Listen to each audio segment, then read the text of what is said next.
नमस्कार दर्शक बंधु प्रधानमंत्री फसल बीमा योजना रे आरंभ है आवेदन।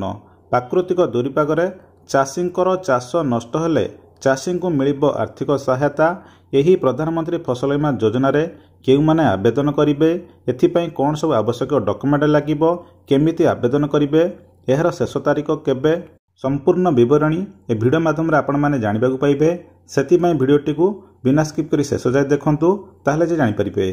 चैनल ले प्रथम थर पई आसीथिले चैनल को सब्सक्राइब करनियंतु, पाखरे ते बेल आइकन दबे ऑल करनियंतु, जहा द्वारा आगे एभली हेल्पफुल वीडियो अपलोड होबो सर्वप्रथम आपण माने पाइ परिबे। तेबे डेरी न करी कोन रहिछि तार संपूर्ण डिटेल्स इन्फॉर्मेशन टी आसन जानिबा। एठी आपण माने देखिबा पाउतबे प्रधानमंत्री फसल बीमा योजना को नहीं सरकार द्वारा एक नोटिफिकेशन जारी कराइबा प्रेस रिलीज करा जायछि। 2025 खरीफ ऋतु पई प्रधानमंत्री फसल बीमा योजना PMFBY रे पंजीकरण एते द्वारा राज्यर समस्त कृषक भाई और भौणी माननकु सूचित कराई दियाउछि जे चलित खरीफ फसल बीमा पंजीकरण यथाशीघ्र कराई नियंतु। विज्ञप्ति अंचलर चाष होइथिबा 8 गोटी फसल यथा धान, मका, चिनाबादाम, मांडिया, कपा, हरड़, अदा और हलदी पई बीमा करा जाई परिबो। प्राकृतिक दुर्विपाक द्वारा फसल अमल क्षति हेले एही योजनार चाषी भौणी माननकु क्षतिपूरण करा जिवो। आपण केउ फसल आपण माने बीमा करि परिबे एवं देखंतु जो फसल बीमा करिथिबे सेही फसलर क्षति हेले आपण मानकु क्षतिपूरण मिला जिवो। भाग चाषी मध्य निर्धारित फॉर्म निज मालिकंक ठारू सहमति आनी निज फसलर पंजीकरण करि परिबे।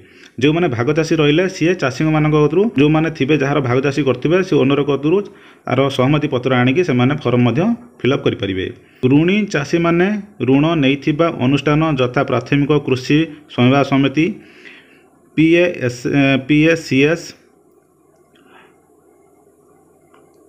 बृहदकारी आदिवासी बहुमुखी समवाय समिति, LAMPCS ओ बैंक शाखा यह पंजीकरण करें परिबे।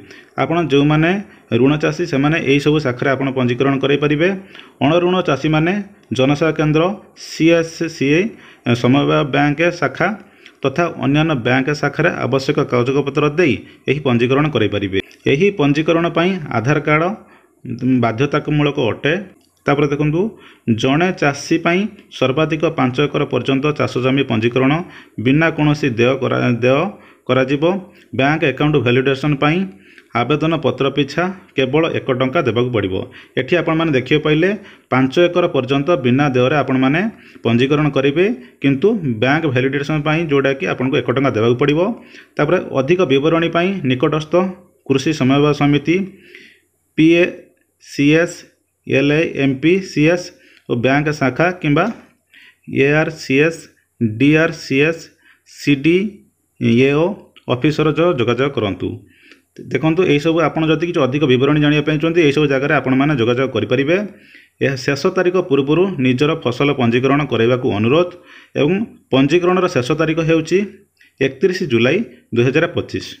एथिपई आवश्यक डॉक्यूमेंट हेउची जो चाषी माने पंजीकरण कराइबे से चाषी भाई मानकर ROR बा पट्टा एवं बैंक पासबुक एवं आधार कार्ड एवं ता सहित एक सहमति पत्र, यही 4टी जिनिस नहीं आपण माने जनसेवा केंद्र बा CSC सेंटर को जिबे, सेठी जाई आपण माने पंजीकरण कराइबे। एवं सहमति पत्र आपण माने केमिति फिलअप करिवे एवं जदि निजे घरे बसी निज मोबाइल फोन ले आवेदन करिया पय चाहुचंती बा सिस्टम रे करिया पय चाहुचंती केमिति आपण माने आवेदन करि परिबे। यहाँ पर एक वीडियो मैं आनिबे, आपण माने सेठी बसी माध्यम आपण माने आवेदन करि परिबे। जदि आपण माने करि पारु नाहंती ताले CSC सेंटर को जाई आवेदन करि परिबे। एथिपय आपण को आउर थरे कहि रखुछि आवश्यक डॉक्यूमेंट हेउछि आपण माने जे आवेदन करिवे से आवेदनकारी पट्टा एवं जमीर पट्टा एवं बैंक पासबुक एवं आधार कार्ड ता सहित एक सहमति पत्र, से सहमति पत्र को आपण माने फिलअप करिकी सेठी नेकी जनसेवा केंद्र बा CSC सेंटर रे आपण माने आवेदन करि परिबे। तो ये थिला प्रधानमंत्री फसल बीमा योजना को एक अपडेट आपण मानकु जणाइदेली। आशा करूछि आपण माने जानि पारिथिबे। जदि किछि डाउट रोच आपण माने कमेंट माध्यम रे जणातु।